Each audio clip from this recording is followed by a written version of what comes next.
이제 주일을 맞이하여 성부, 성자, 성령, 삼위일체 하나님께 예배를 드립니다. 나는 전능하신 아버지 하나님, 천지의 창조주를 믿습니다. 나는 그의 유일하신 아들, 우리 주 예수 그리스도를 믿습니다. 그는 성령으로 잉태되어 동정녀 마리아에게서 나시고 본디오 빌라도에게 고난을 받아 십자가에 못 박혀 죽으시고 장사된 지 사흘 만에 죽은 자 가운데서 다시 살아나셨으며 하늘에 오르시어 전능하신 아버지 하나님 우편에 앉아 계시다가 거기로부터 살아있는 자와 죽은 자를 심판하러 오십니다. 나는 성령을 믿으며 거룩한 공교회와 성도의 교제와 죄를 용서받는 것과 몸의 부활과 영생을 믿습니다. 아멘. 다 자리에서 일어나셔서 창조의 아버지를 부르시면서 하나님께 예배하겠습니다.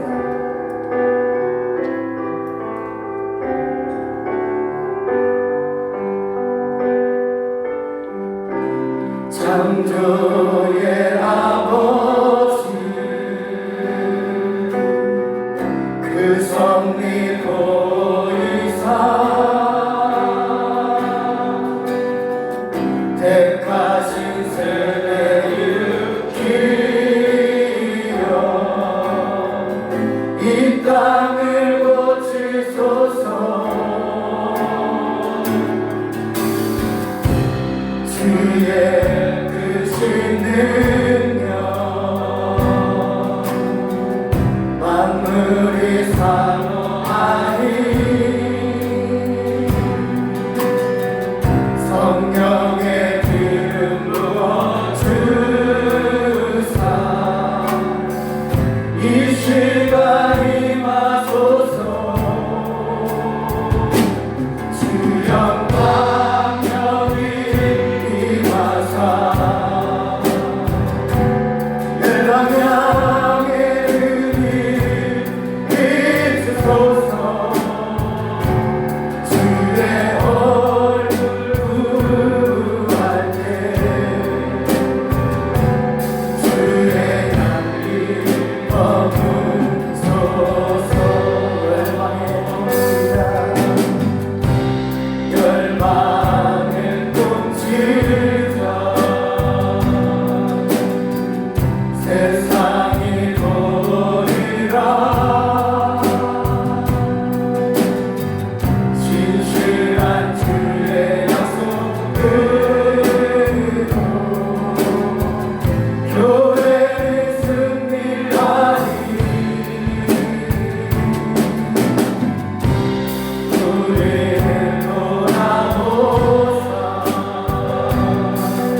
주십시오.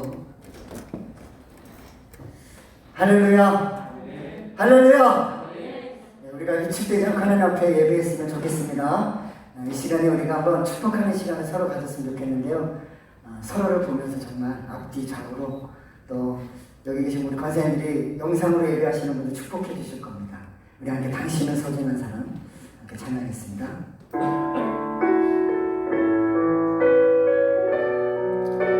눈을 크게 뜨고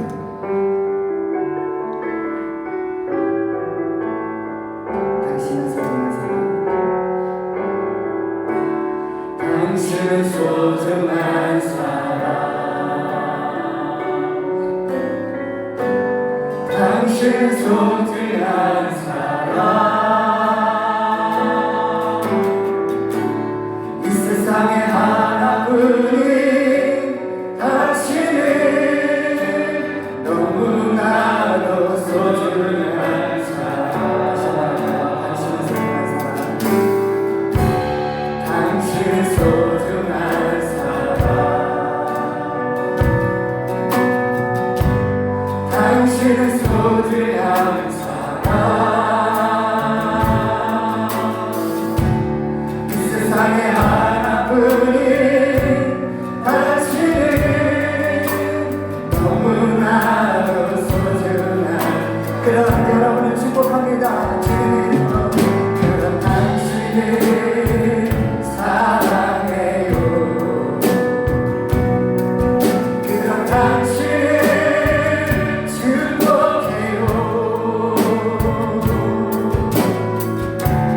사랑받기에 합당한 당신을 주의 이름으로 사랑하.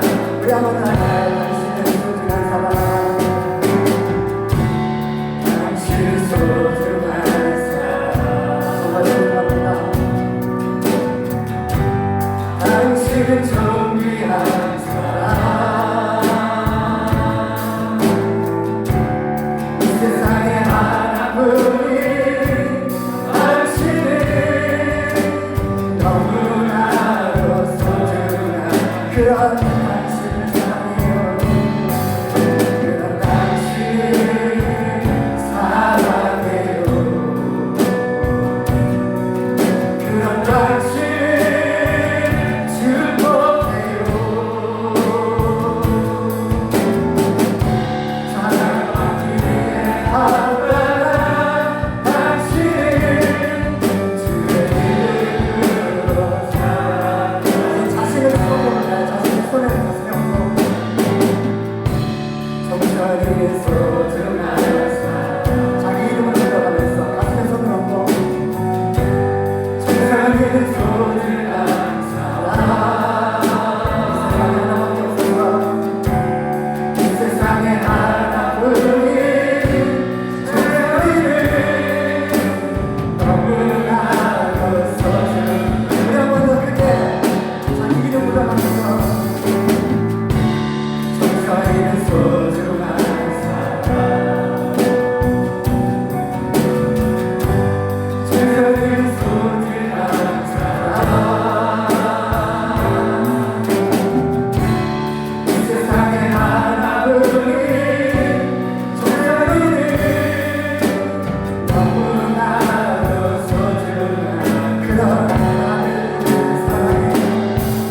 그런 정선이를 사랑해요. 그런 정선이를 축복해요. 사랑받기에 합당한 정선이를 주의 이름으로 사랑합니다.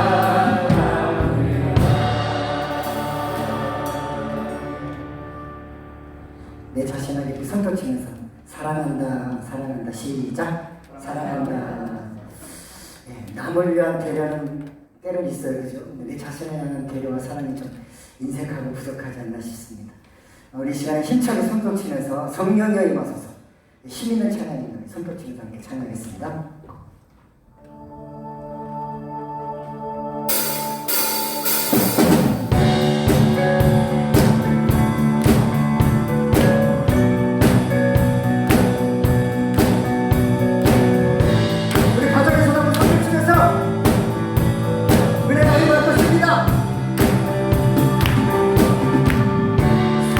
성령의 영혼을 충만케 하소서.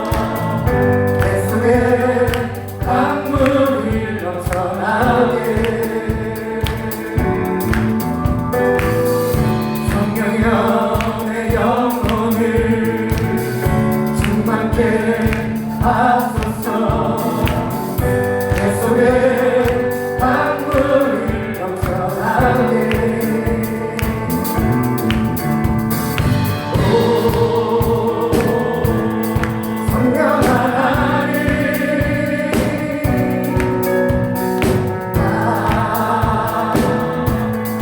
다시 새롭게 하소서.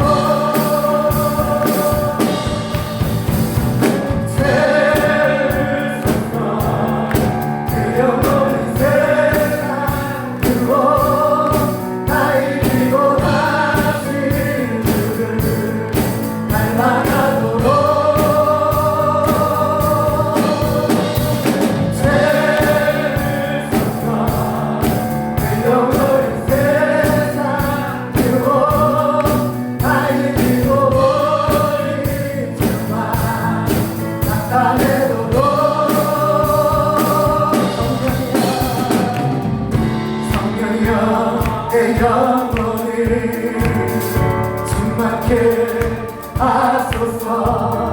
내 속에 강물이 넘쳐나게.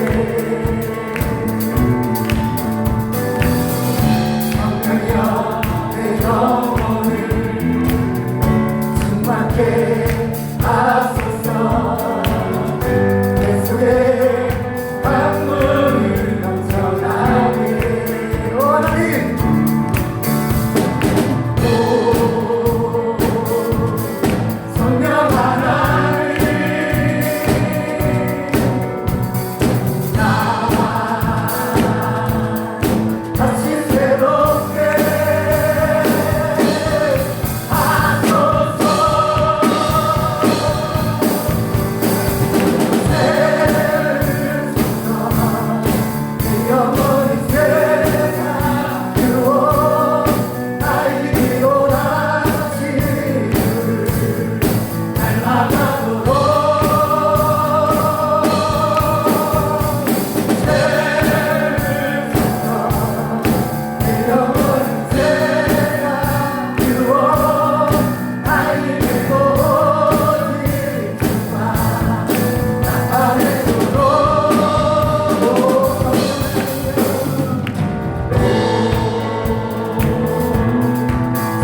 새롭게 하소서.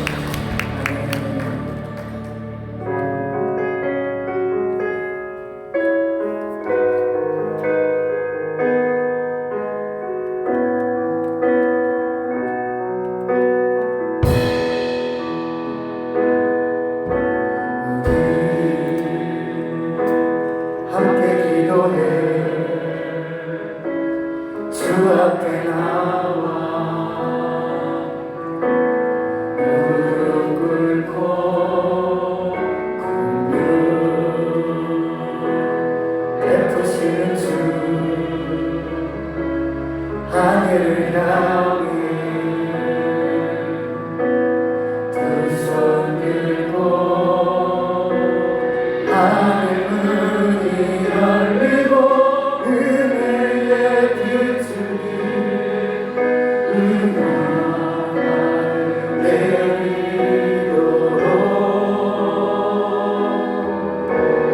마침내 주 오셔서 의의 빛으로 우리를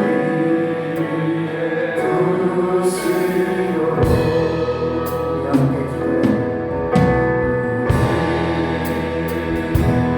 함께 기도해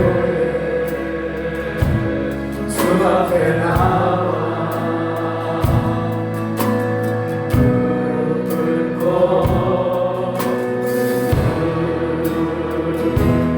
베푸시는 주 하늘을 향해 두 손 들고 하늘문이 열리고 그대의 빛으로 이 땅 하늘 내리도록 마침내 주 오셔서 그의 빛으로 우리의 부르신 하늘문이 열리며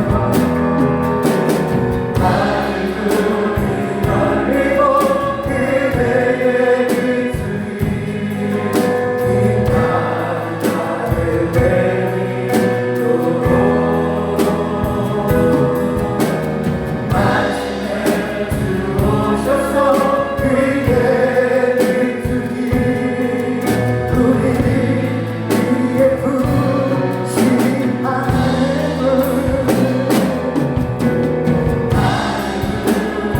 열리고 그대의 빛으로 이 땅 하늘 내리도록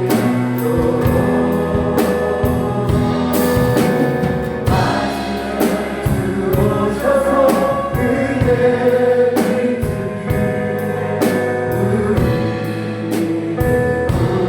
부르시도록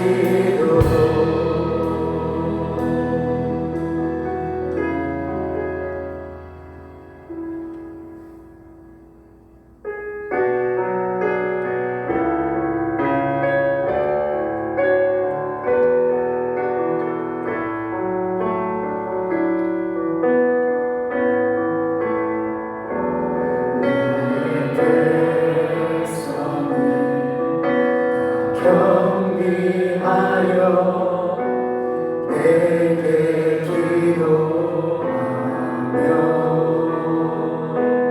나의 얼굴 구하여서 그 악한 길 떠나며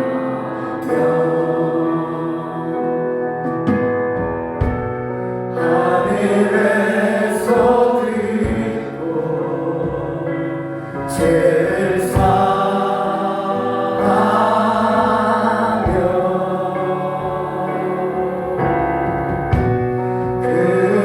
그들의 땅을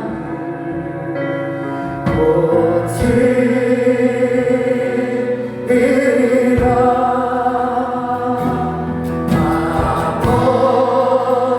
아버지여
그냥 가만히 앉아서 바라볼 상황이 아닌 것 같습니다. 그렇다고 해서 우리가 나가서 소리로 외치며 데모하자는 이야기가 아니라 때론 성전에 나와 때론 각자의 처소에서 이 나라와 민족을 국민이 여겨달라고 하나님의 도우심이 필요하다고 예배를 더 이상 드릴 수 없는 상황 환경 가운데 이 상황까지 오게 된 그리스도인들의 책임을 통감하며 하나님 앞에 꿇어 주의 은혜를 구해야 될 때가 아닌가 싶습니다. 이 시간에 먼저 우리가 짧지만 나라 민족을 위한 기도를 한번 먼저 드리고 오늘 하나님 내가 예배할 때 이제 더 이상 정정 예배를 드릴 수 없는 상황과 환경 가운데 갈 수도 있음을 기억하며 예배에 대한 목마름, 예배에 대한 소중함, 예배에 대한 가치, 내가 예배를 서는 이유 이런 것들이 더욱더 분명해져야 할 것이라고 믿습니다. 우리 두 가지를 놓고 좀 시간이 걸리지만 하나님께 기도했으면 좋겠습니다. 하나님이 나라 민족을 국민이 여겨주시고 은혜를 달라고 또 내가 하나님 앞에 정말 온전한 예배자로 설 수 있도록 이 두 가지의 기도 제목으로 함께 한번 통성으로 자복하며 기도하며 나가겠습니다. 기도하십시다. 살아계신 하나님 아버지여 간절히 간구하고 소리쳐 외치며 기도 이 찬양의 고백대로 우리가 경비하여 주의 은혜를 구해야 할 때임을 고백합니다. 하나님 아버지여 이 나라의 민족을 국민이 여겨주시고 더 이상 물러서지 않게 하시며 우리의 시간을 우리의 믿음을 하나님 앞에 드리므로 우리의 모습을 꼭 기도해야 할 때인 것을 기억하여 주의 성전에 나와 기도하며 각자의 처소에서 나의 마음을 정리하여 나의 연배를 받아 기도해야 될 때입니다.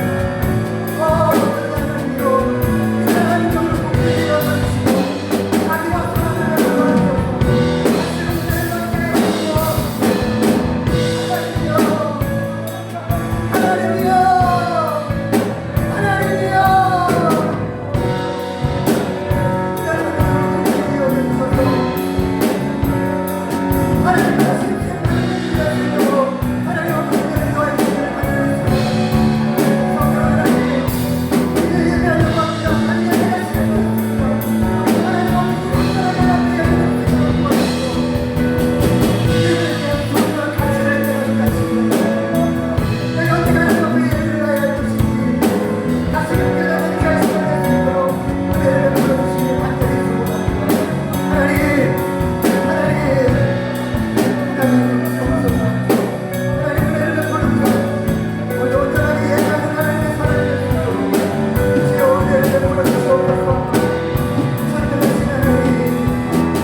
할렐루야. 전능하신 하나님, 우리의 반석이시여 피난처가 되시는 하나님, 우리를 하나님에서 구원하시어 주시는 하나님이심을 믿습니다. 사랑과 은혜가 풍성하신 하나님 감사합니다. 하나님 아버지 나라를 불쌍히 여겨 주시옵소서.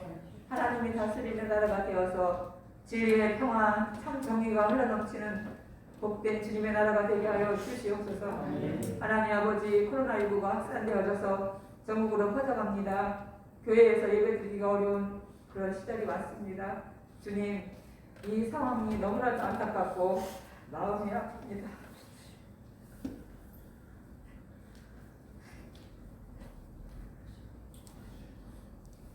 언제까지 계속될지 모르는 이 시기를 주님 도와주시옵소서. 전염병같이 되어진 코로나19 분산됨을 막아주시고 치유하여 주시어서 속히 예배가 회복되고 정식되게 하여 주시옵기를 기도하고 간구합니다. 예배를 자유롭게 드릴 수 있는 그날이 속히 오기를 기도합니다. 생사화복을 주관하신 하나님 아버지, 경제의 어려움도 잘 극복할 수 있게 절제와 인내로 인도하여 주시옵소서. 나라가 어수선한 가운데 있습니다. 거짓을 잘 분별하며 속지 않게 하시고 진리 가운데 우리가 바르게 설 수 있도록 인도하여 주시옵소서. 영광교회를 지금까지 지켜주신 하나님, 앞으로도 지켜주시어서 영광교회가 하나님의 의와 희락과 평강으로 하나님의 인도하심을 받는 교회가 되게 하시고 인도하여 주시옵소서. 하나님 영광의 식구들을 위하여 기도합니다. 만남이 소통이 잘 되지 아니하여서 안타깝고 그렇지만 이제 전화하고 하나님 아버지 영광교회 밴드로 만나게 하셔서 서로의 관계를 잘 이어갈 수 있도록 하시고 서로 위로해주며 공연하며 믿음을 잘 지켜내게 하시옵소서. 우리의 자녀들을 위하여 기도하고 그들을 믿음으로 잘 인도할 수 있게 역사해 주시옵소서. 내용이 잘된 같이 봉사가 잘되고 강건하게 하시옵소서. 하나님 아버지, 너희가 지금은 환난을 당하나 담대하라. 내가 세상을 이기었노라 말씀하셨습니다. 아무것도 염려하지 말고 기도와 간구로 너희 구할 것을 감사함으로 아뢰라 말씀하셨습니다. 지각에 뛰어나신 하나님의 평강이 우리를 지키게 하여 주시옵소서. 하나님, 선교사님들을 위하여서 기도합니다. 타국에서 많이 힘들고 어려운 시기들을 보내고 계실 텐데 사명 주셔서 파송하셨으니 그 사명 참 잘 감당할 수 있도록 그들의 가정을 모든 위험으로부터 보호하여 주시며 필요한 것들을 공급하여 주시옵소서. 사랑하는 자 그 뜻대로 부르심을 입은 자들에게 모든 것이 합력하여 서로를 이루게 하여 주시옵소서. 단위에 세우신 목사님을 위하여 기도합니다. 영육간의 강건함을 더하여 주시옵소서. 마음의 평안을 주시고 성령 충만케 하시어서 말씀을 힘있게 전파하실 수 있도록 하나님 도와주시옵소서. 듣는 우리의 마음이 목표가 되어서 하나님 말씀을 잘 듣고 순종하는 성도들 되게 하여 주시옵소서. 우리를 죄악에서 구원하신 예수님의 이름으로 기도했습니다. 아멘.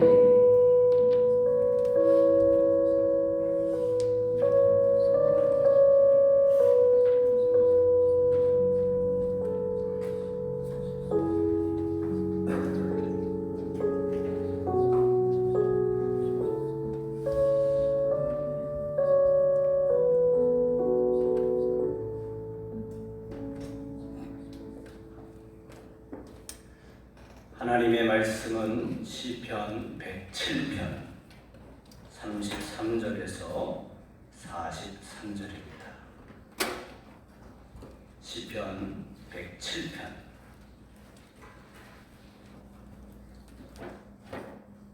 33절에서 43절입니다.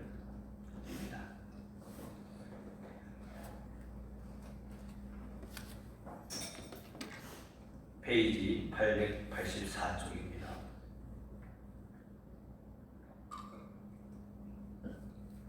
다 같이 봉독하겠습니다. 여호와께서는 강이 변하여 광야가 되게 하시며 샘이 변하여 마른 땅이 되게 하시며 그 주민의 악으로 말미암아 국토가 변하여 염전이 되게 하시며 또 광야가 변하여 못이 되게 하시며 마른 땅이 변하여 샘물이 되게 하시고 줄인 자들로 거기에 살게 하사 그들이 거주할 성읍을 준비하게 하시고 밭에 파종하며 포도원을 재배하여 풍성한 소출을 거두게 하시며 또 복을 주사 그들을 크게 번성하게 하시고 그의 가축이 감소하지 아니하게 하실지라도 다시 압박과 재난과 우환을 통하여 그들의 수를 줄이시며 낮추시는도다.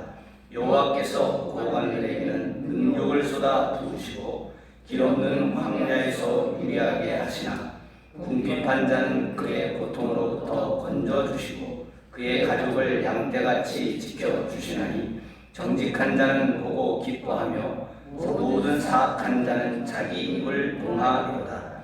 지혜 있는 자들은 이러한 일들을 지켜보고 여호와의 인자하심을 깨달으리로다. 아멘.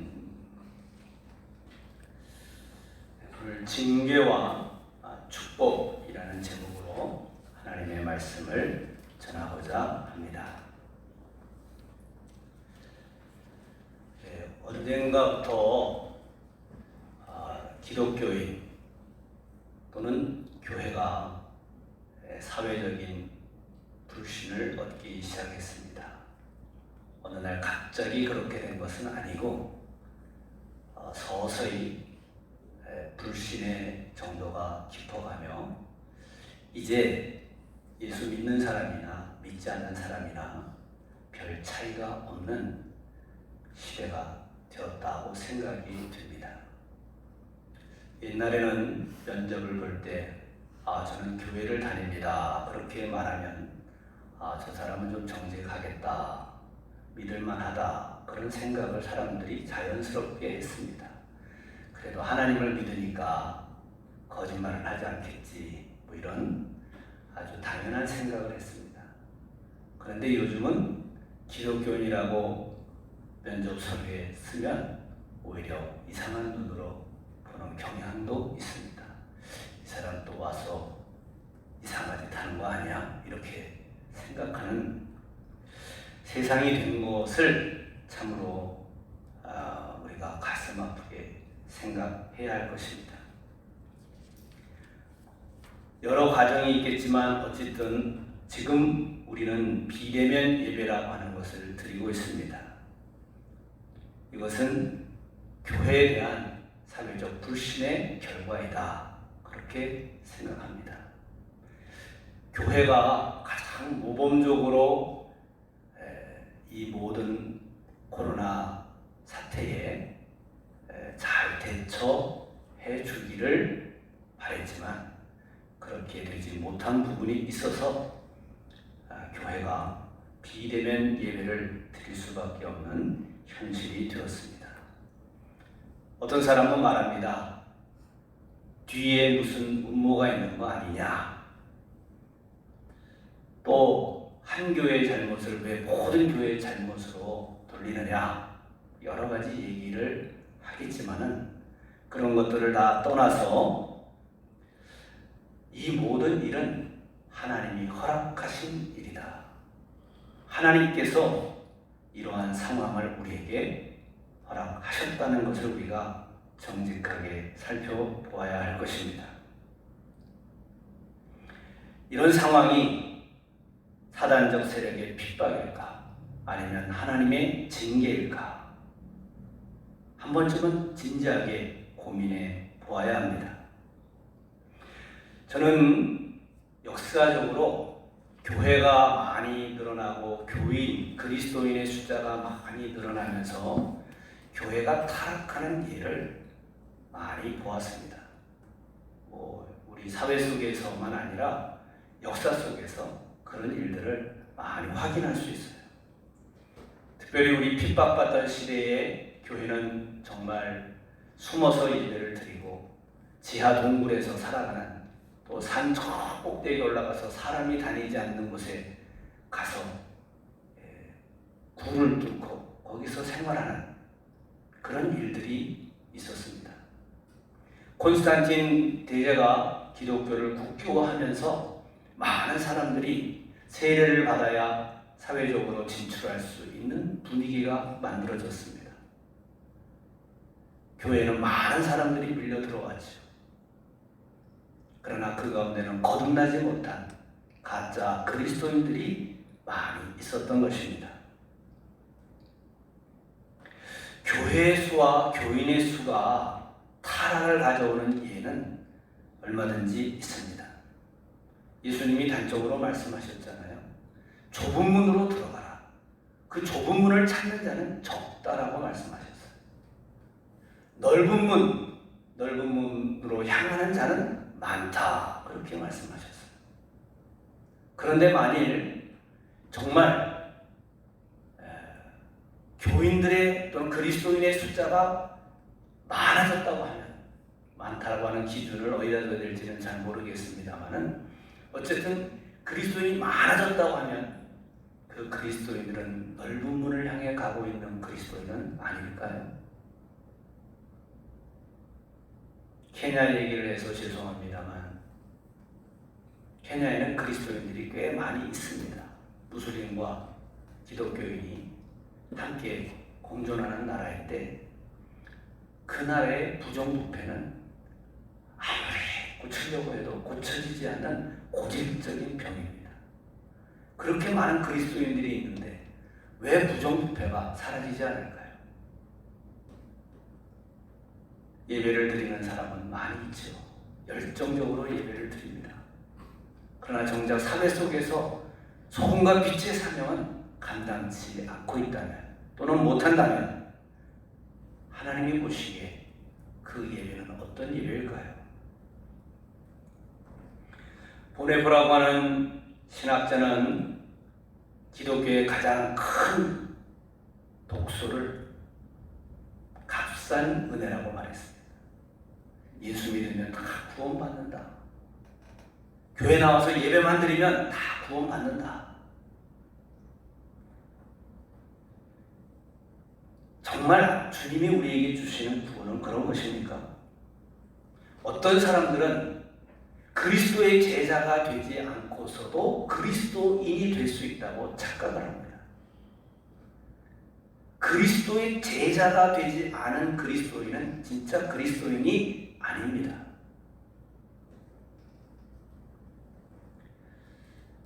우리는 다시 한번 우리를 위해 죽으시고 다시 사신 주님께서 우리로 그 주님을 위하여 살아가는 삶을 살도록 우리를 구원하셨다는 사실을 잊지 말아야 합니다.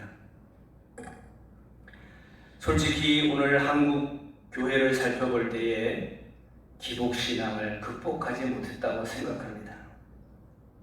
자본주의 사회에 사니까 사회적인 어떤 사상이나 흐름들의 영향을 받아서 만몬이즘, 돈이 중요하다. 돈이 있어야 행복하다. 돈이 있어야 힘이 있다. 돈이 있어야 내가 하고 싶은 일을 할 수 있다. 착각이지만 돈이 있어야만 행복하다.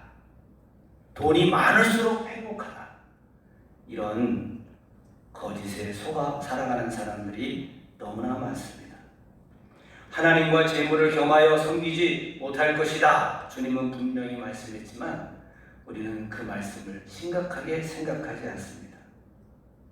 돈을 벌기 위해서라면 주님의 말씀을 얼마든지 저버릴 수 있는 사람들, 특별히 그리스도인들이 아직도 얼마든지 있는 것이죠. 또 요즘에 시대에 욜로, YOLO, 욜로라고 하는 말이 이미 유행했었죠. 요즘은 별로 쓰지 않는 것 같습니다. You only live once. 당신은 이 세상에 한 번 삽니다. 단지 한 번 살 뿐이다. 그런 의미예요. 이런 의식이 많은 세상 사람들 가운데 있는데 그리스도인들도 이런 욜로라고 하는 세대적 흐름에서 벗어나지 못하고 이 세상이 전부인 양 살아가는 사람들이 너무나 많다는 것입니다. 인생은 한 번뿐이다. 뒷일은 생각하지 마라.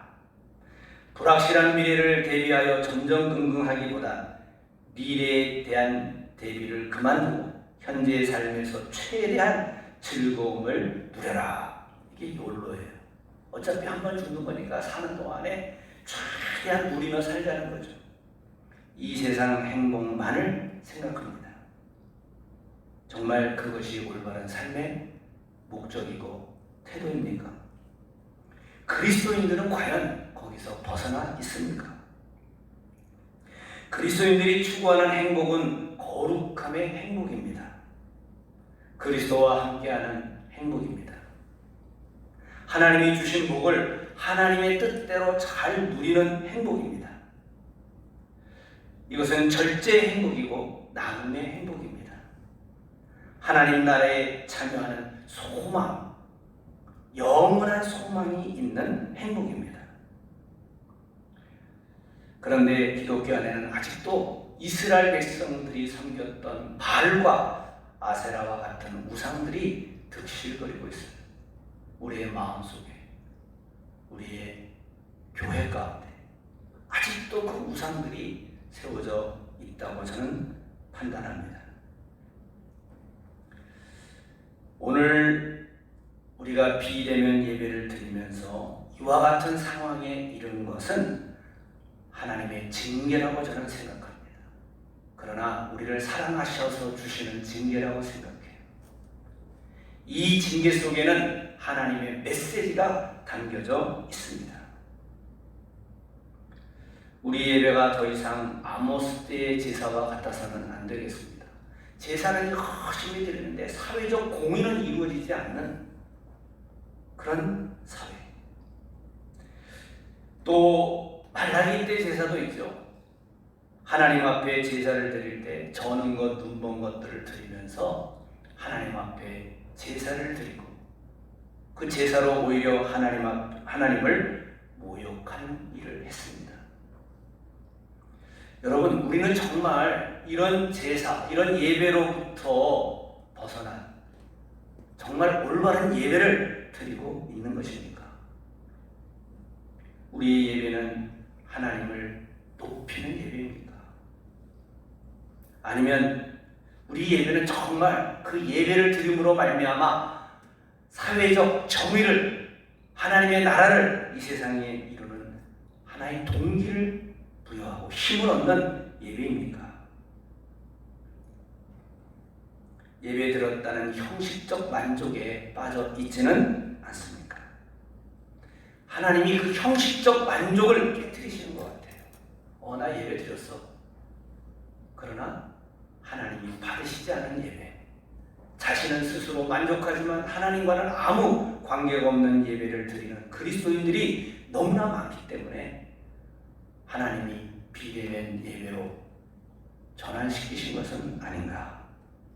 다시 한번 예배에 대해서 생각하라고, 예배다운 예배를 드리는 것이 무엇인지를 알라고 말씀하시고 계시는 것이다. 저는 그렇게 생각합니다. 우리가 시편 117편 읽었습니다. 여러분, 이 시편 117편을 여러분들이 쭉 읽어보면 내용은 그렇게 어렵지 않아요. 하나님께서 방랑하는 자들을 그들이 부르짖을 때 구원하셨다. 또 형벌 중에 있는 죄인들이 부르짖을 때 하나님이 그들을 구원하여 주셨다. 죽음의 위협 가운데 놓여있는 자들이 부르짖을 때 하나님이 그들을 구원해 주셨다. 풍랑 가운데 고통당하는 자들이 부르짖을 때 여호와께서 들어주셨다. 그리고 구원을 베푸신 그 하나님을 찬양하는 내용이 나옵니다. 이와 같은 일을 쭉 열거하다가 마지막 부분에 시편 107편 33절에서 43절에 우리가 읽은 본문 내용이 붙여져 있습니다.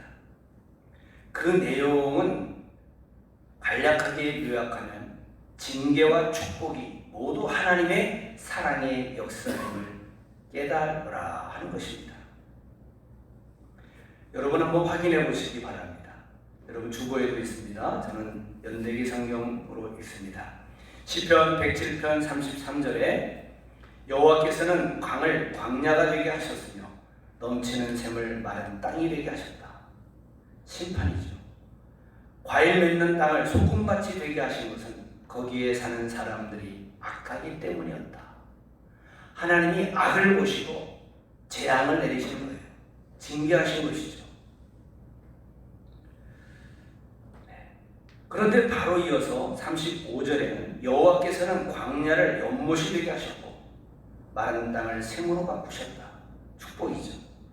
여호와는 배고픈 자들을 인도하여 그곳에 살게 하시며 그들이 살만한 마을을 만드셨다. 그들은 들에 씨를 뿌리고 포도원을 가꾸었다. 그리고 풍성한 포도 열매를 거둬들였다. 여호와께서는 그들을 축복하셨고 그들의 자손을 많게 하셨으며 그들의 가축이 줄지 않게 하셨다. 이것은 하나님이 다시 재앙을 거두시고 그들을 축복하셨다는 말입니다.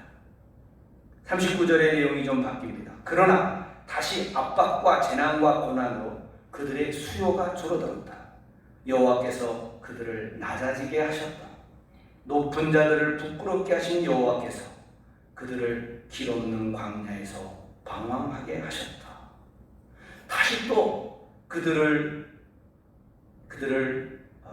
징계하사 또는 재앙을 내리사 그들의 수가 줄어들게 하셨다는 거예요. 방황하게 하셨다는 거예요. 41절에 또 역전이 됩니다. 그러나 여호와는 가난한 자들을 그들의 고통 가운데서 건지셨고 그들의 가족을 양대처럼 많게 하셨다. 도대체 무슨 얘기입니까? 어떨 때는 징계하시고 어떨 때는 구원하시고 축복하시고 다시 또 재앙을 내리시고 또 이후에는 구원하시고 축복하시고 그와 같은 일들이 계속 되어져 왔다는 얘기예요. 이렇게 행하시는 하나님의 뜻은 무엇일까요? 여러분, 이 징계와 축복 사이에는 그들이 고통당할 때 하나님 앞에 부르짖으니라고 하는 말씀이 기록되어 있어요.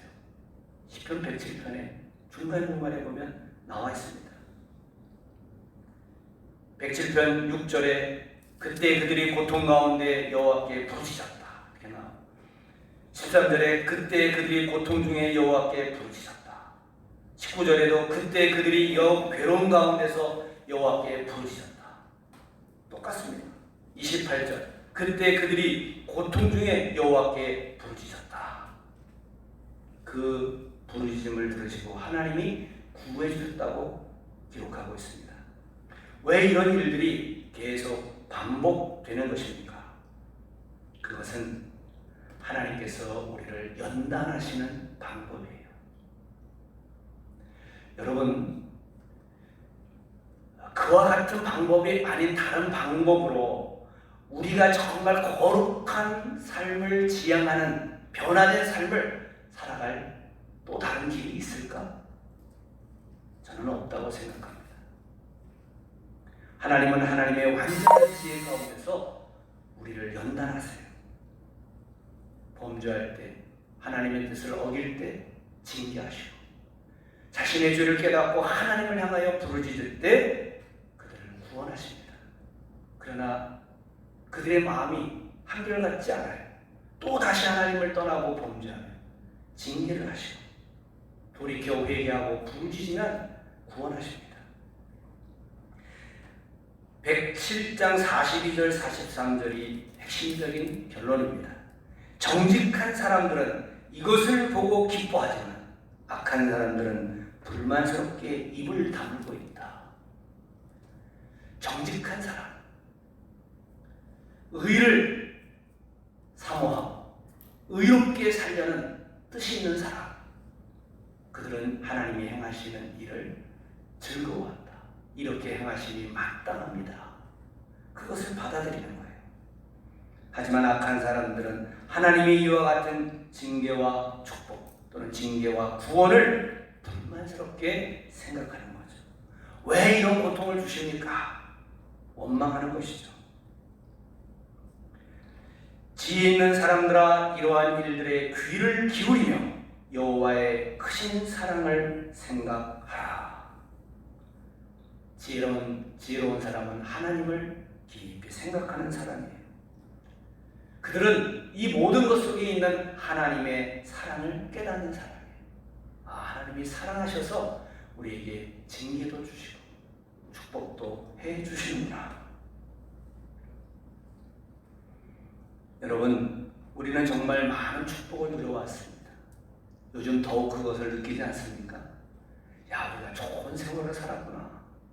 북한의 성도들이 지하에서 숨죽이고 예배를 드리고 때로는 붙잡혀서 끌려가서 고문을 당한다는 얘기 우리 들어도 그렇게 실감하지 못했어요. 우리가 누리고 있는 이 자리, 신앙의 자리, 언제든지 예배할 수 있고 언제든지 기도할 수 있고 언제든지 성경을 볼 수 있고 마음만 먹으면 설교 언제든지 들을 수 있고 너무나 풍요로운 은혜를 누린 나머지 그 모든 것들을 하찮게 여기고 시시하게 여기는 우리의 교만한 마음이 되지는 않았는지 생각해 보아야 합니다. 저는 이런 상황에서 우리가 첫 번째 해야 할 일은 개인적으로 주님과의 관계를 회복하는 일이 있어야 하겠습니다. 여러분, 교회가 여러 예배를 드리고 공부를 하고 때로 어떤 행사를 하는데 그런 프로그램에 의해서 움직여지는 신앙일 뿐이라면 그것은 살아있는 신앙이 아닙니다. 그건 나의 신앙이라고 고백할 수 없는 것입니다. 내가 소속해 있는 그 공동체를 그냥 따라서 휩쓸려서 함께 움직여지는 것일 뿐이에요. 주님과 나와의 개인적인 관계에서의 살아있는 교제가 있어야 합니다. 그것 없이 공공의 예배만을 드리는 것으로 우리는 다 됐다고 생각하면 주님께서 분명히 말씀하신 거예요. 나는 널 잘 모르겠다. 너와 나와 개인적으로 아냐? 여러분, 정말 우리가 주님의 말씀을 개인적으로 사모하고 가까이 하는 시간이 있습니까? 설교 듣는 이 시간 말고요. 우리가 정말 주님 앞에 골방에서 기도하듯이 하나님과 가까이 하는 시간이 있습니까? 단체적으로 부르짖어 기도하는 거 말고요. 내 마음의 진실함을 가지고 주님을 만나는 그런 시간들이 있느냐 하는 것입니다. 여러분, 그런 시간이 없는 사람들이 모여서 공동의 예배를 드릴 때 그 예배가 하나님이 받으시는 예배가 될 수 있을까요?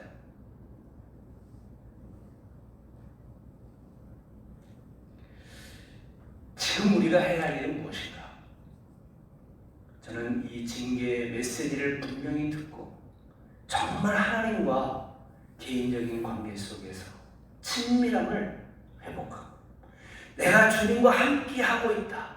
주님이 동행하시는 삶을 나는 살고 있다는 진실한 고백을 할 수 있는 신앙의 회복이 필요하다고 생각합니다.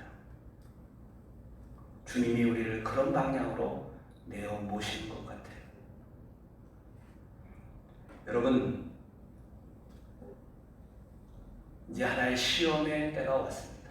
그나마도 공동의 예배를 못 드리게 됐는데 개인적인 주님과의 만남도 전혀 없다고 하면 그 신앙은 고갈되어 버릴 겁니다. 메말라 버릴 겁니다. 내가 언제 그런 믿음이 있었나? 성경은 전혀 낯설은 책이 될 것이고요. 기도는 거북한 행동이 되고 말 겁니다. 이런 기회에 정말 주님의 메시지를 제대로 듣고 개인적으로 주님과의 관계를 회복하는 자들은 지혜로운 자들입니다. 하나님이 또 하나의 사랑의 채찍을 통해 나를 연단하시는구나. 내가 정말 잘못됐고 부족한 부분을 깨우쳐 주시고 고쳐 주시려고 하는구나. 그렇게 깨닫고 돌이켜야 할 줄 믿습니다. 여러분, 신앙생활은 그렇게 복잡하고 어려운 게 아닙니다. 신앙은 철저하게 개인적이에요. 집단적이기 이전에 개인적입니다. 공동체를 부정하는 게 아닙니다. 그 공동체 속에 몸담아 있는 한 사람 한 사람이 주님과 살아있는 관계가 있어야 진정한 공동체가 되는 겁니다. 우리 지체가 있는데 다 머리와 연결되어 있잖아요. 그래서 하나의 몸이 되는 겁니다. 머리와 연결되지 않은 지체들이 여기저기 붙어 있다고 생각해 봅시다.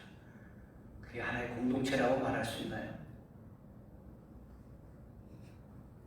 그러므로 주님과의 개인적 관계 회복이 있는 놀라운 은혜가 있기를 주님의 이름으로 축원합니다. 이스라엘 백성들이 어려움에 처하게 됐어요. 고레스의 명령에 따라 돌아와서 예루살렘에 정착을 하고 감사의 초막절을 지키고 그리고 그 이듬해에 성전 지대를 놓고 건축을 하려고 했는데 주변에 있는 사람들이 그 땅의 백성들이죠. 우리도 하겠다. 그게 진실한 마음이 아니에요. 어쨌든 우리도 너희 하는 일을 돕겠다 했지만 거절을 당하자 그들은 노골적으로 성전 건축을 회방하기 시작했습니다. 구체적으로 어떻게 회방했는지는 성경에 나오지 않지만 한 번이 아니라 계속해서 위협하고 하는 일을 방해했다고 기록하고 있어요. 그래서 16년 동안이나 성전 건축이 중단되었다. 그렇게 기록하고 있어요. 제가 이런 질문을 하나님께 드렸습니다. 하나님께서 70년 바벨론 포로 생활을 하던 자들을 부르셔서 예루살렘에 돌아오게 하셔서 성전 건축을 하는데 왜 이런 이 어려움을 당하게 하십니까? 하나님이 그냥 잘 되게 해주셔서 성전이 탁 지어지게 해주시지, 이왕 도와주신 거 끝까지 좀 도와주시지 중간에 이런 어려움을 당해서 좌절하고 낙심하게 만드십니까? 좌절 낙심은 하나님이 주신 건 아니죠. 자신들이 도전을 받아가지고 그 도전 앞에서 믿음을 잃어버리고 스스로 좌절하고 낙심한 것이지만, 사실 그런 모든 것까지 다 하나님의 주권 아래 있다고 생각하면 하나님 왜 이렇게 어려움을 주십니까? 그런 생각을 하게 돼요. 답이 쉽게 나오지 않았습니다. 초대교회 예루살렘 교회가 부흥하기 시작할 때 핍박이 일어났습니다. 다 예루살렘을 떠나야만 했습니다. 그때도 아마 저처럼 질문하는 성도가 있었을 거예요. 하나님, 이제 부흥이 시작되고 예루살렘에 놀라운 일들이 벌어졌는데 이게 무슨 일입니까? 다 지금 도망가야 되니까. 사도들만 빼놓고는 다 도망갔다고 했어요. 그 핍박의 정도가 우리의 생각하는 것을 초월합니다. 집집마다 찾아다니면서 예수 믿는 사람들을 잡아 감옥에 가뒀으니 어떻게 도망가지 않을 수가 있겠습니까? 정말 도망갔어요. 도망가면서 하나님의 뜻이 이루어졌어요. 유대와 사마리아와 땅끝까지 이르러 내 증인이 되리라 하는 그 주님의 말씀이 그 핍박 때문에 이루어졌어요. 좀 스스로 알아서 했으면 참 좋았을 텐데 그게 안 됐던 거예요. 여전히 이방인에 대한 높은 벽을 유대인들은 가지고 있었거든요. 그래서 주님의 뜻을 순종하지 못했습니다. 강제적으로 하나님이 흩으셔가지고 사마리아에 가게 하시고 안디옥에도 가게 하시고 그와 같은 일이 이루어졌죠. 하나님 말씀을 열심히 배우라고 가르치라고 말씀하셨는데 성전 제사만 웅대하게 드릴 줄 알았지 말씀을 공부하는 일은 하지 않았어요. 끝까지 고집을 피웠습니다. 그러다가 예루살렘 성전이 무너진 후에야 바벨론에 가서 회당을 지으면서 하나님의 율법을 붙들기 시작했어요. 성전 그대로 놓고 하나님 말씀 배우면 왜 안 됩니까? 참 인간이 이상해요. 그렇게 깨우쳐줘도 그걸 못해요.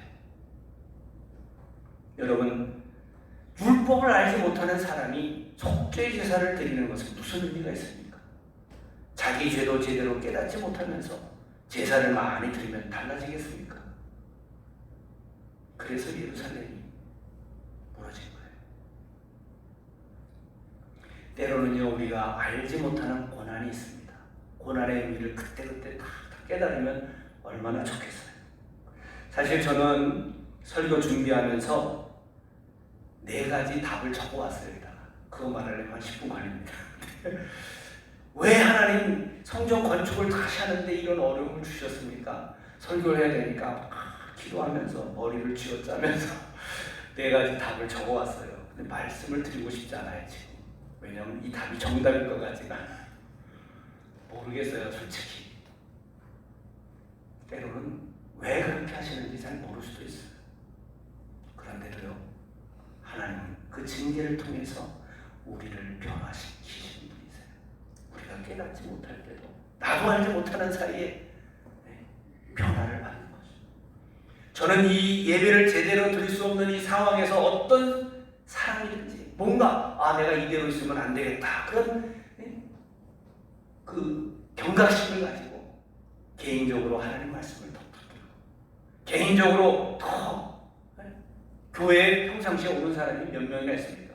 집회 시간 외에는 오는 사람 별로 없잖아요. 그런데 개인적으로 와서 하나님 앞에 기도하고 부르짖고 개인적으로 하는 건 아무도 안 말입니다. 얼마든지 할 수 있잖아요. 여러분 다 들어올 수 있으시죠? 들어오지 못하는 분은 저한테 얘기하세요. 들어오는 비결을 알려드릴 테니까. 여기서 공개적으로 말할 수는 어쨌든 들어오실 수 있잖아요. 들어와서 하나님 앞에 왜 기도 못합니까? 골방의 기도를 얼마든지 드릴 수 있지 않습니까? 회복하셔야 됩니다. 개인적인 예배 회복되면 그것이 부흥의 기초가 될 것이고요. 개인적인 예배 그것이 사라진다면 공공의 예배를 드리지 못한 많은 사람들이 그나마도 있던 그 작은 믿음마저도 잃어버리고 영적 생명을 잃어버리는 비참한 결과가 올 수도 있다는 것을 기억하시기 바랍니다. 여러분 이 기회를 다시 한번 하나님이 부흥의 씨앗을 심으시는 기회로 만들어주신 줄 믿고 우리 개인 한 사람 한 사람 주님 앞에서 회복되는 역사가 있기를 주님의 이름으로 축원합니다. 기도하겠습니다. 하나님 아버지, 오늘 이 시간에 하나님을 깊이 생각하며 비대면 예배를 통한 하나님의 메시지를 우리 마음에 새겨보았습니다. 주님, 흘러가는 말씀이 되지 않게 해주시고 우리가 개인적으로 주님과의 관계를 회복하고 주님과 동행하는 삶이 더 온전해졌다고 고백할 수 있습니다. 그런 우리들이 주님 앞에 함께 나와 예배를 드림으로 부흥이 일어나는 놀라운 역사를 경험하게 하시옵소서. 예수님 이름으로 기도합니다. 아멘. 찬송가 487장 부르십니다.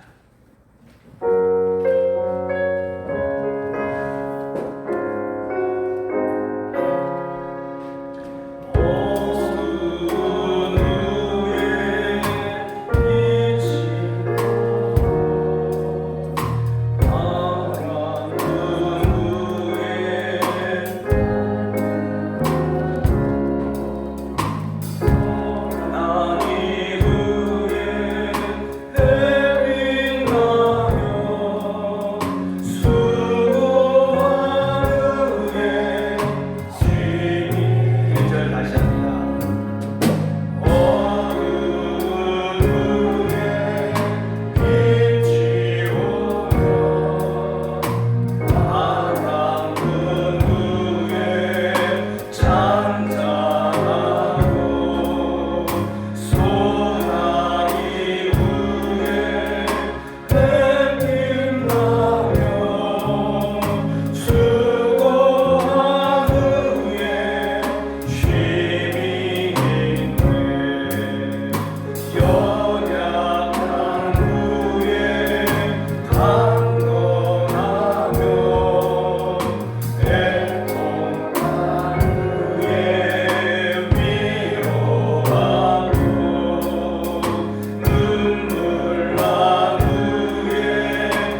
우리는 수많은 예배를 드리면서 주님 앞에 헌신하여 그 말씀에 순종하기로 결단해 왔습니다.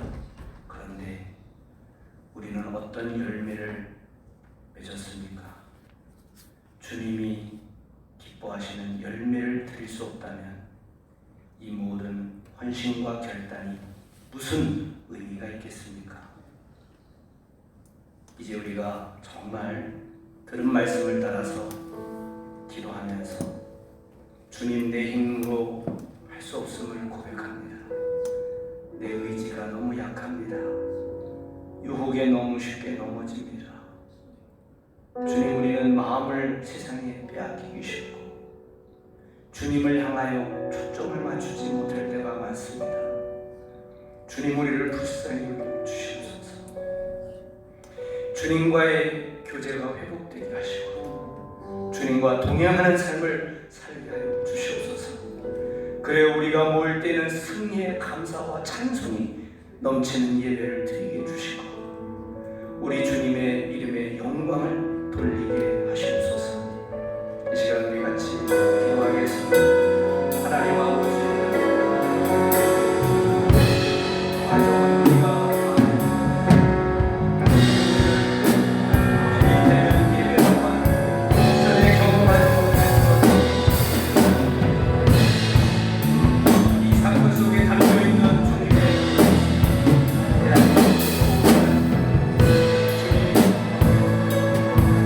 아니라는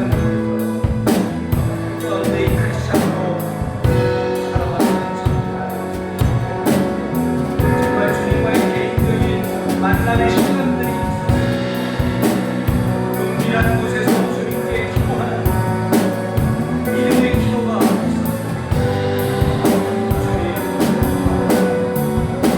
주님과의 교제 속에서 주님이 우리에게 말씀해 주시고 말씀이 영이요 생명이 되는 은혜를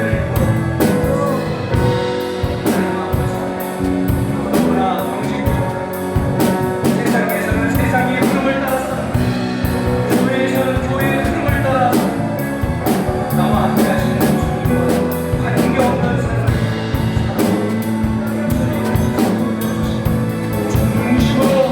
중심으로 회개하고 돌이키고 성령이 뇌의 개념을 부어주시기를 원하고 말씀을 우리 속에 새겨주시기를 원하고 우리의 결단이 진실하기를 원하고 구체적인 계획이 세워지도록 도와주시고 특별히 주님과의 만남의 시간, 경건의 시간을 회복하게 하시고 주님의 말씀이 들려주니까 주님의 말씀을 붙들고 기도하는 삶이 되는 데까지 우리의 이 결단이 사라지지 않게 도와주시기 원하고 우리의 의지가 꺾이지 않게 이끌어주시기를 원하고 주님의 소망, 주님의 사랑으로 우리 속에 채워지니까 그리하여 다시 이 땅에 하나님의 구원을 일으키시며 이 세계당신의 영광을 나타내는 것을 보기 원하지 주님, 우리가 한숨을 가지고 말씀을 따르기를 원하고 아우자나리 간구하오니 주님께서 근본 길 하나님을 찾아가시고 하나님을 다시 만나게 하여 주시옵소서. 오직 이 세상의 소망과 그림을 내려 우리 하나님 앞에 집중할 수 있도록 도와주시옵소서. 아버지 하나님, 아직도 세상적 욕망에 충족하지 못함을 감사하오니 원망과 불평으로 있었던 저희의 아버지 하나님, 십자가를 주셔서 우리 예수 위하여 주시옵소서. 오 주님, 주님 역사하옵소서. 예수님의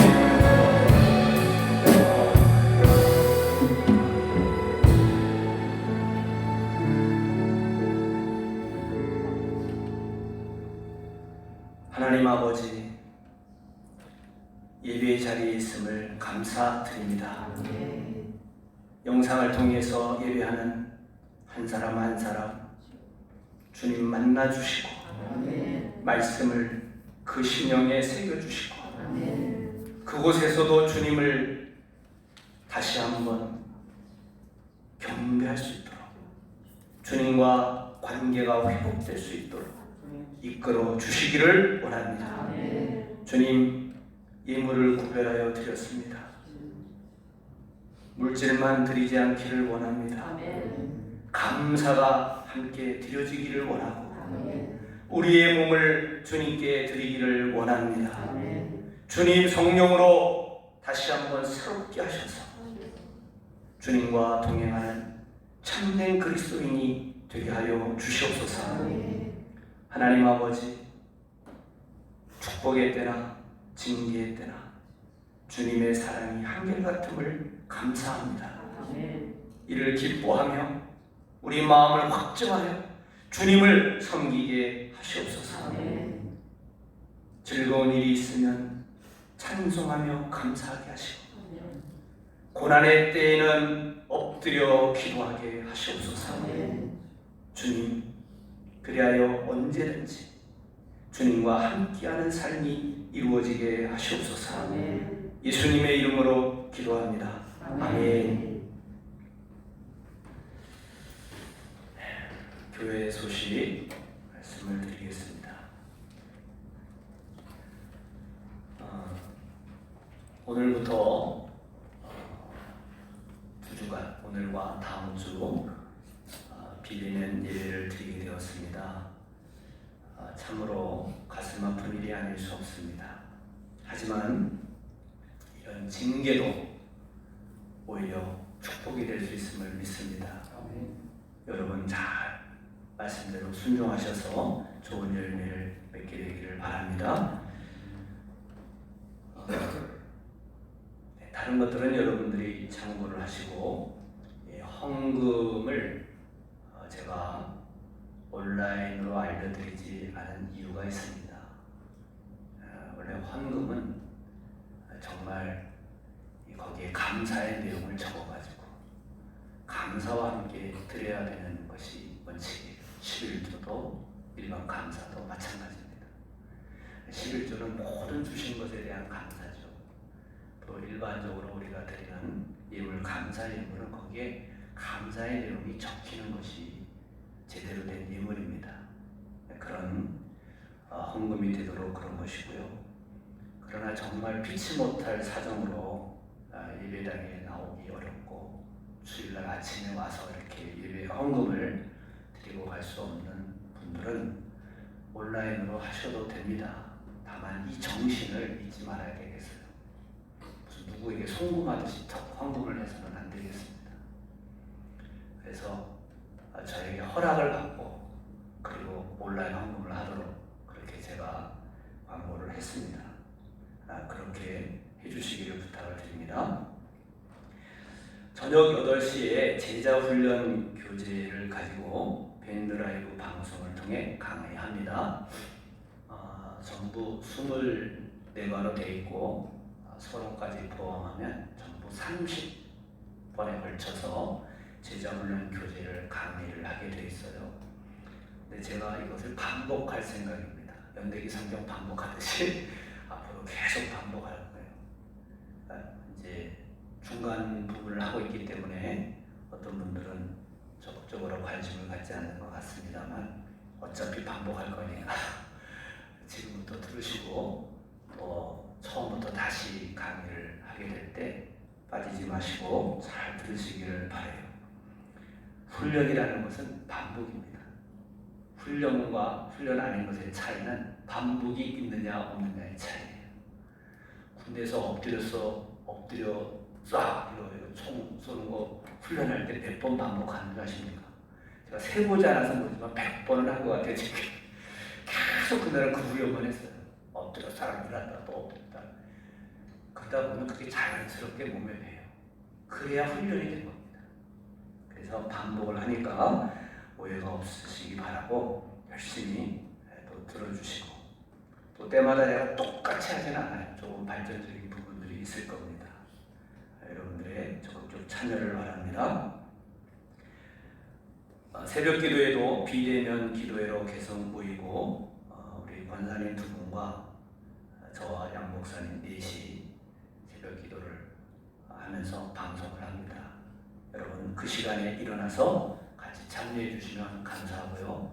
혹시 그 시간에 안 되고 영상이 잘 전달이 안 될 수도 있어요. 요즘 새벽마다 다 모든 교회들이 밴드 이 라이브를 이용하기 때문에 트래픽이 걸릴 수가 있습니다.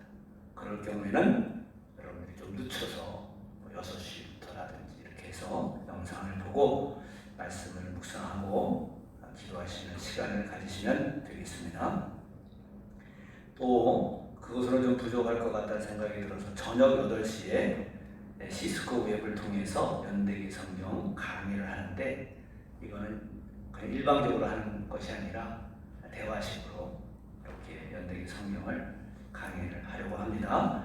아마 성경을 읽으면서 더 알고 싶은 내용들이 있을 때 참여하시면 유익할 것입니다. 주중에 모든 소그룹 모임을 중단합니다. 그러니까 속회를 말하는 건데요. 일단 중단하고요. 대신에 성도 간에 개별적으로 음성통화 및 화상통화를 통해 신앙의 대화를 더 많이 나눴으면 좋겠습니다. 권사님들에게 부탁드립니다. 권자가 권면할 권자입니다. 여러분 하루에 한 사람에게라도 영상 내지는 음성통화를 꼭 하셨으면 좋겠어요. 기도하다가 요즘 안 보이는 사람 누가 있다 이런 생각이 들면 속회나 성교회를 딱 긁지 마시고 여러분들이 자연스럽게 전화해서 안부를 묻고 어려움이 있으면 기도 제목을 알아서 기도해 주시고 목회자에게도 연락을 주시고 하시면 감사하겠습니다. 현재는 2주간 비대면 예배인데 지금보다도 더 많은 확진자들이 계속 나온다면 연장이 될 수가 있어요. 아마 이제 그렇게 되면 감리교 감독회의에서 어떤 결정을 하게 될지 아직은 모릅니다. 그래서 이런 상황이 장기화되게 되면 정말 권사님들의 역할이 중요하게 되고, 또 화상을 통해서 들으시는 분들 가운데 다른 분들을 권면하시는 일들을 열심히 해주셔야 할 분들이 있을 줄 압니다. 잘 감당해 주시기를 부탁을 드립니다. 그리고 우리 교회학교 모임도 모이지를 못하고 있는데 여러분의 자녀들을 위한 기도는 여러분의 책임입니다. 그리고 정말 우리 다음 세대를 위한 기도가 쌓여지기를 원합니다. 그래서 여기 있는 대로 우리 다음 세대가 세상의 빛과 소금이 되는 부흥이 일어나기를 원합니다. 기도 없이 되는 것은 없어요. 여러분 자녀를 위한 기도는 제일 첫 번째 드려야 할 기도 중에 하나입니다. 꼭 자녀를 위한 기도 계속 드려주시고 특별히 성경 읽기를 실천할 수 있도록 도와주시기를 바랍니다.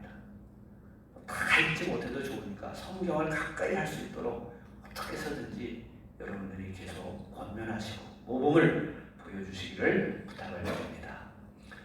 할 수 있으시겠죠? 아멘. 억지로 아멘 하실 필요는 없지만 꼭 실천해 주시기를 부탁을 드립니다. 다른 연애나 지방의 소식도 있지만 지금은 제가 전하지 않고 때가 되면 밴드나 또 카톡을 통해서 필요한 부분을 알려드리도록 하겠습니다. 우리 찬양 함께 드리십니다. 주님 나라 임하시네.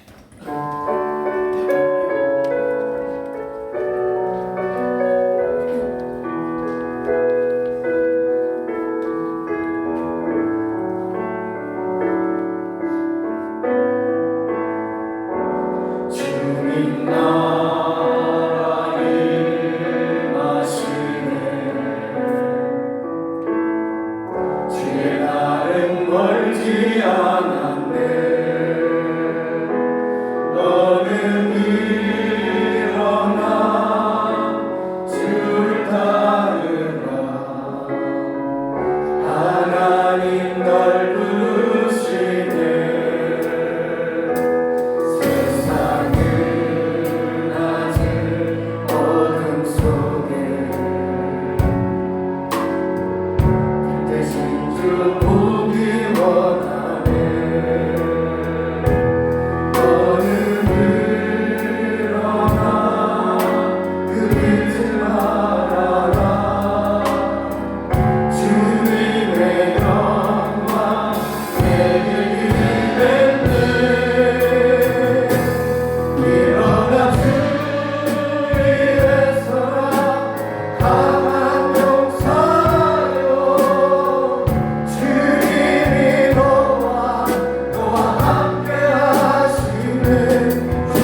우리 주 예수 그리스도의 구속의 은혜와 구원받은 하나님의 자녀들을 연단하시고 거룩하게 만드시는 하나님 아버지의 다스리심과 이제 우리 안에 살아계셔서 하나님의 말씀을 듣고 깨닫고 믿고 순종하도록 감동하시는 성령의 교통하심이 오늘 비대면 예배가 시작되는 날 주님 앞에 나와 예배하며 또 영상으로 예배하며 하나님의 말씀을 마음에 새긴 모든 성도들 위해 항상 함께 하시기를 간절히 축원하옵나이다. 아멘.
우리가